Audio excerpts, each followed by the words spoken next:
Just in Time, Abraham Lincoln, written and illustrated by Patricia Polacco. When Michael walked into the double sleeper on the Amtrak Limited bound for Washington, D.C., he said, "This is too cool." "Way cool," Derek echoed. But when the boys were pulling their bedclothes out of their knapsacks, iPods, cell phones, and video games tumbled out onto the floor. "Oh no," their grandmother scolded. "No electronics on this trip. No music, no texting, no tweeting, no emailing." "Then what are we going to do?" the boys howled. "Do? Well, that's something of a secret, but first stop will be Harper's Ferry, West Virginia, where there is someone I want you both to meet." Derek slipped his lucky penny from his pocket. "I can keep this, can't I?" he asked. His grandmother smiled and nodded yes. The next morning after they ate breakfast, the train stopped in Harper's Ferry. As it lurched to a stop, a very tall man met them on the platform. "Mr. Portafoy," their grandma sang out, "here are the two grandsons I was telling you about. Mr. Portafoy has a marvelous collection of Civil War uniforms, rifles, and a wondrous display of the photographs of Matthew Brady and his photographers." "Who's Matthew Brady?" Derek asked. "Aw, everybody knows that. He's the dude that took pictures of battlegrounds during the Civil War. Michael Young. We studied him in class." Mr. Portafoy, their grandma whispered to them, was a true expert on the Civil War. The boys looked at each other, bored. After tea, Mr. Portafoy and their grandmother took the boys to the museum. It was dusty.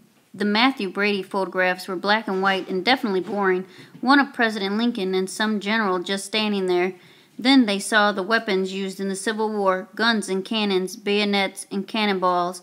"Man," Michael exclaimed, running from case to case, "it must have been cool to fight in that war." "Way cool," Derek said. "So you think the Civil War was cool, do you?" Mr. Portafoy mused and looked at their grandma.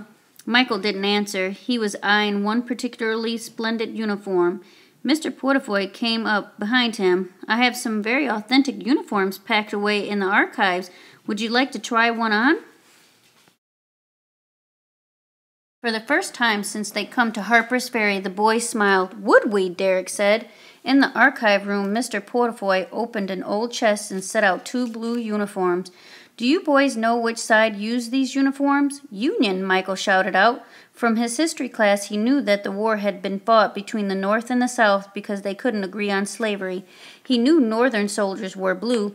Southern soldiers, called Confederates, wore gray. Mr. Portafoy began buttoning up the uniform on Derek. "And did you know that President Abraham Lincoln came right here to Harper's Ferry on his way to Antietam?" "What's Antietam?" Michael asked. He knew about Abraham Lincoln. Antietam was one of the most unforgettable battles of the Civil War. "Hey, I had a video game about the Battle of Gettysburg," Derek chirped. "I blew away 400 soldiers all by myself. I think I set a record." "Well," Mr. Portafoy said thoughtfully, "how would you like to play something better than a video game? A real game, one that might even take courage." "Can we keep the uniforms on?" Michael asked. "Oh, yes, you have to keep the uniforms on. That's part of the game." "Do we get swords and guns?" Derek asked excitedly. "No swords or guns." "We don't get to shoot anyone?" Michael whined. Mr. Portafoy stooped down and took the boy's shoulders. "You are going to Antietam. Just after the battle, you are going to eat what soldiers eat, walk where they walk, see what they see." Then he looked up at the giant wooden door. "When you walk through the door, you will be in the middle of the game." He took something gold out of his pocket. "I'm giving you this pocket watch, Michael. Guard this with your life. When you hear the watch chime, you have 1 hour to get back to this door before sunset. One rule: you cannot tell anyone of the other players who you really are, nor anything about your modern life. You are young soldiers, and it is 1862. The boys nodded a cautious yes, and Mr. Portafoy nudged them through the door. Their grandmother was nowhere in sight. On the other side, they were standing right next to their hotel, but it was dark. "Whoa," said Derek. The sun was shining. It was almost lunchtime. Now it's night. "Look, Derek," Michael whispered. "No cars, no electric lights, only torchlights." A small horse-drawn wagon came trotting up and stopped right next to them. "Where have you two been?" an angry voice called out at them. "I've been waiting for you for well nigh an hour." The boys climbed in and realized they were piled in with stacks of glass photographers' plates and a great big standing camera. Derek, that's Matthew Brady, Michael whispered, even though he knew this was just a game. They stopped in front of a shop that read for photographic studio. There was already a carriage and a group of soldiers waiting. Collect the equipment, the photographer barked. Load it into the carriage. But when they came into the store, there was a very tall man in a cape and a tall hat. When he removed his hat, the boys gasped. Michael, Derek whispered, where did they get someone who looks so much like Abraham Lincoln? Mr. President, Mr. Brady said as he gave him a slight bow. An honor. Mr. Brady, sir, your reputation precedes you. I understand that one of your photographers will photograph my meeting with General McClellan, celebrating the Northern victory at Antietam. One of the best, sir. Wow, Michael thought. What a game. In the carriage, as it jiggled along, 2 soldiers sent by General McClellan gave the boys small packets they called jerky. It's the last you'll have for some time, boy, one said. Michael thought it tasted like shoe leather. Then the 2 soldiers got to whispering about the battle, how it lasted one day, how thousands of soldiers clashed in a cornfield, how the Northerners met Confederates posted along a sunken road the 2 soldiers were calling Bloody Lane. Course, it weren't called that until 2 days ago, one trooper said, his voice breaking. The other soldiers' eyes began to tear. Those boys walked across that cornfield as if they were invincible, but they weren't. These soldiers sure talked real. Michael could feel his heart beating through his uniform. Good thing it was just a game. Mr. Lincoln said not a word. By daybreak, they rolled into the encampment at Antietam. When Lincoln climbed out, he chucked Derek under the chin. I've been watching you, boy. You remind me greatly of my boy Willie. He turned and followed the 2 troopers. Whoever this guy is, he's really good, Derek said. There, boys. It was the Brady photographer, already here. He grabbed a camera out of the carriage. Alexander Gardner's the name, he barked. We gotta use this morning sun. The boys hustled after him across a pasture, a battlefield. The pattern was always the same. First, by foot, Gardner would search for the picture he wanted. Then he'd call for his camera, set the picture up, take it, and move on.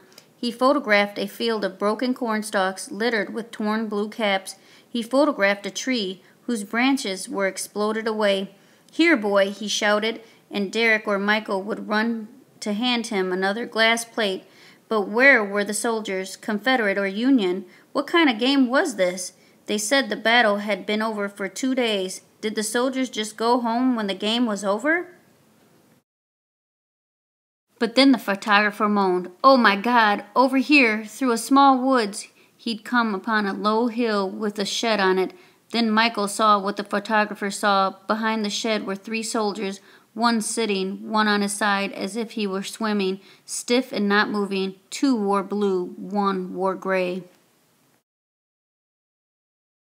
Beyond them in the distance were more soldiers lying still, as if they were sleeping, and a soldier with a wagon moving around, collecting them.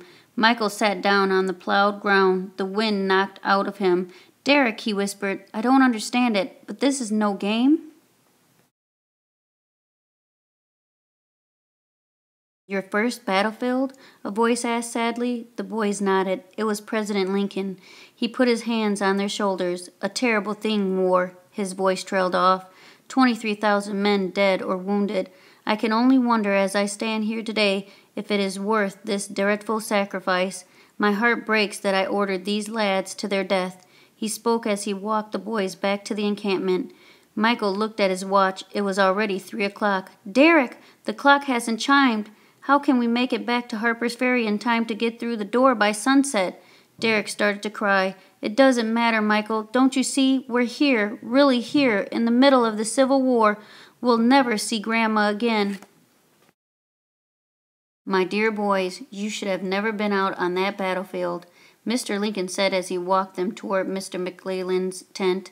He hugged them both. If only I could be assured that all of this death and destruction and loss is worth the price. Michael could feel the president's heart breaking. He suddenly knelt in front of him, and it burst out of him. But Mr. Lincoln, the North is going to win the war. The country will stay together. He caught himself. The game, Mr. Portafoy's one rule. He couldn't tell Mr. Lincoln how he knew. If only I could be assured of that, boy, the president whispered. If only I could be assured that slavery will be abolished and the Union restored. One voice, one country, one nation. Mr. Lincoln's eyes seemed as sad as the time. But it is true, Mr. Lincoln, Derek said, suddenly sputtered. We know. We're from the future. You have to believe us. The North is going to win. America will become a powerful nation, Michael whispered, forgetting all about Mr. Potifoy's rules. And one day, Mr. Lincoln, Derek was almost smiling, a black man will become president. A black man president? Mr. Lincoln looked at him, the slightest smile at the corner of his mouth. A black man president? But where? Why? How are you boys even here at Antietam? It was a game, Mr. Lincoln, or it was supposed to be, but it wasn't, Derek answered. He started to sob. Mr. Lincoln put his arms around him. War is anything but a game, my boy. He was looking straight in Derek's eyes now and took his hand. I lost my son Will last February from typhoid. A beautiful boy just as you are. I feel that same spirit in you. Foolish, but maybe he sent you to me. Wait, Mr. Lincoln, I have proof. My lucky penny. Look, it's you. Look at the date, 2007. Just then the photographer Gardner came up behind them. Look lively, boys. We have to photograph the president and the general. The light is just right. Derek stuffed his lucky penny back into his pocket.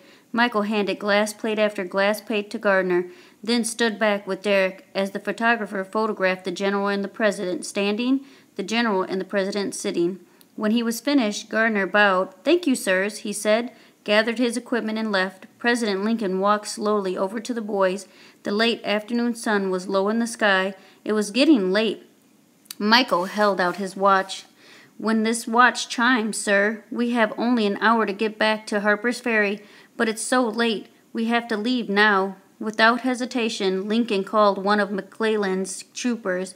These boys need to get back to Harper's Ferry before nightfall. Please advise the general. Relieved, Michael came up to the president. Sir, you will go down in history as one of the greatest presidents of the United States that ever lived. My, Mr. Lincoln smiled warmly at them from a long moment. Then he shook both of their hands. Hurry now, lads, the driver is waiting.